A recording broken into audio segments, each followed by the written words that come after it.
might actually cry talking about it right now, but this last session of Congress was kind of brutal for us. I think you had, I know you and I have talked about that, but one of the, and a lot of it was just misinformation, right? That was on Capitol Hill.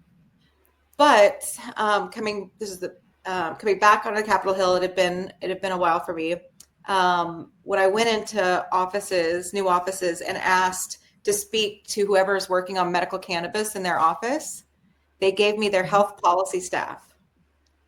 And that may not seem like a big thing to you, but for 20 years, I could not meet. They would give me their judicial staff, and I was like, I do not want your judicial staff. I want this is health policy. So yes, that is a.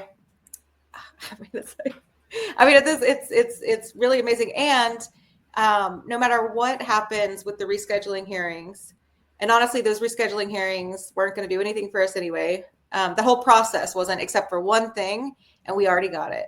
And that was FDA and HHS finding that there's currently accepted medical use in the United States.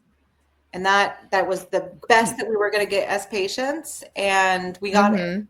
And so I think part of a lot of the work I've been doing this year and kind of reformulating our campaigns. And I think when I saw you in DC, we were starting to talk about this at the Validated Voices Summit.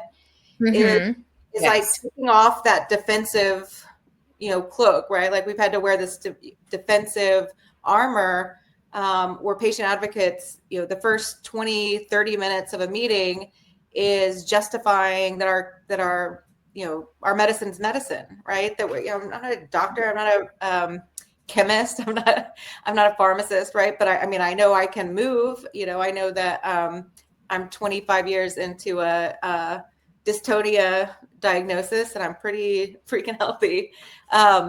So I think that really changes, right? Like if we all know this is medicine, right?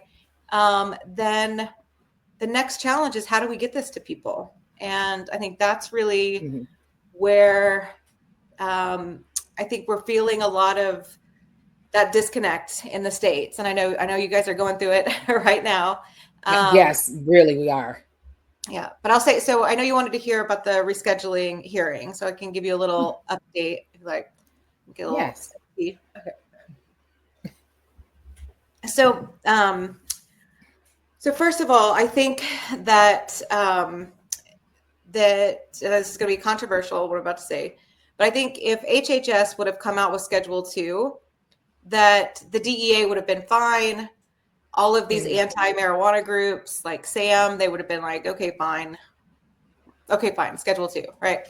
But the fact that HHS made this Schedule 3 recommendation, and I know there's some weird politics behind why they decided that, it was too much. It was too much for the DEA. It was too much for all and they like literally blew their mind, right? Like I think they were expecting Schedule 2, and so what we saw happen, when first the HHS findings leaked, right, and then a little bit later the Department of Justice, put out the notice that they were in fact starting the rescheduling process for Schedule 3. That you saw the DEA,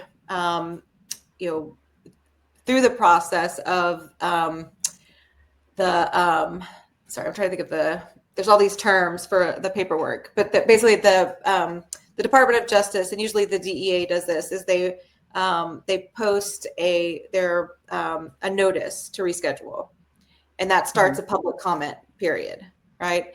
And in that notice is where you see the Department of Justice kind of going through HHS's findings with the DEA. And if anybody read that, you would have seen exactly what was going to happen, right? Like I feel like, people just don't read things anymore, right? Like I don't think people even read any of it, because it's not even. The Department of Justice wasn't even saying just Schedule 3. There was a lot of other things in their recommendation. They said move cannabis, the flower, and the extract into 3. But they added this new definition of THC Delta 9, naturally derived in Schedule 3, and they left all this stuff in Schedule 1. And nobody was really talking about that. And I think part of it, what I was not prepared for, because I'll say, I've been working towards, having HHS and FDA say the words currently accepted medical use for 22 years, right? And I wasn't just sitting around waiting. Like we had to create an international patients coalition to change the scheduling in UN drug treaties so that HHS could utter those words, right? Like we had to create product safety protocols for a illegal supply chain in order, right? Like it was a lot of work, right? And so on my chessboard, when I heard those words, the music from Wizard of Oz was gonna cue up, like that, and the White House was gonna invite us in, right? And we were gonna come up to Congress and figure out how to get this medicine to patients. Right. That was what we were working towards. Right. We didn't want it on any of those schedules. We know that cannabis needs its own schedule. Also a controversial statement, but instead, we didn't hear about patients at all. In fact, the story broke at HHS in August of 2023. And then in March, I guess, of 2024 is when the Department of Justice posted their proposal. And then in September of 2024 was the first article that we got to mention patients and rescheduling. I mean, is that crazy? Like, wow. That's very crazy. Right? And so here's what happened is that the companies that are publicly traded, they really control a lot of the news cycle right now. And part of it is that they have staff, they have PR staff, and there just aren't a lot of reporters right now.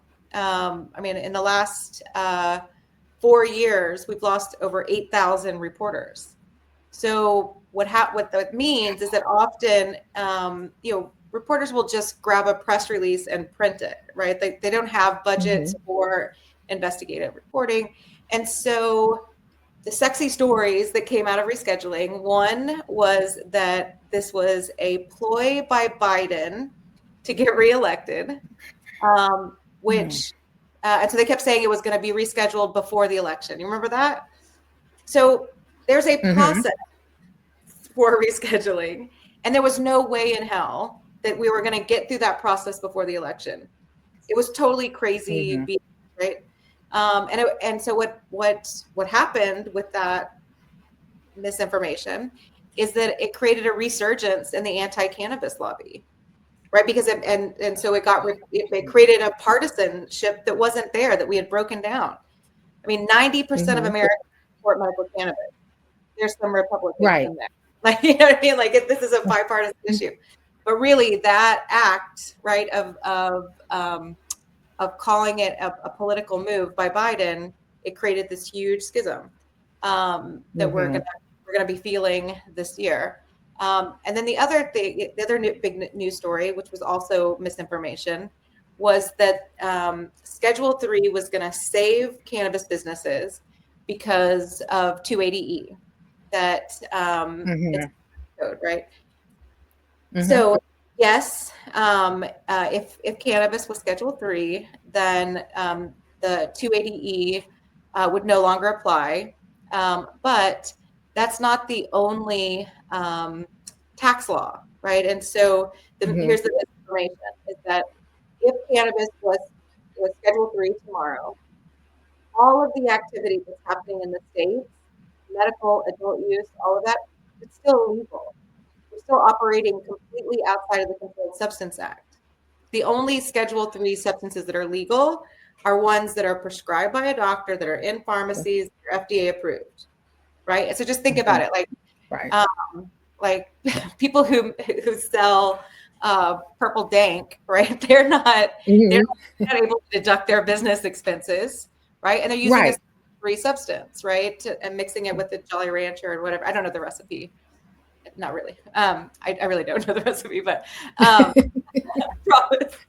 I was just watching Mo the other night, so I saw him make it. But yeah, I mean that's an illegal Schedule III substance, right? And people are selling codeine, right? So in this country, if you make $1, you owe this country taxes, right? Like no matter what you're doing. If you are a prostitute stealing cars, our tax code is very clear. You owe taxes. I think the most famous case of that is Al Capone, right? Like that's Al Capone. That's the way they took him down, was that he didn't pay his taxes.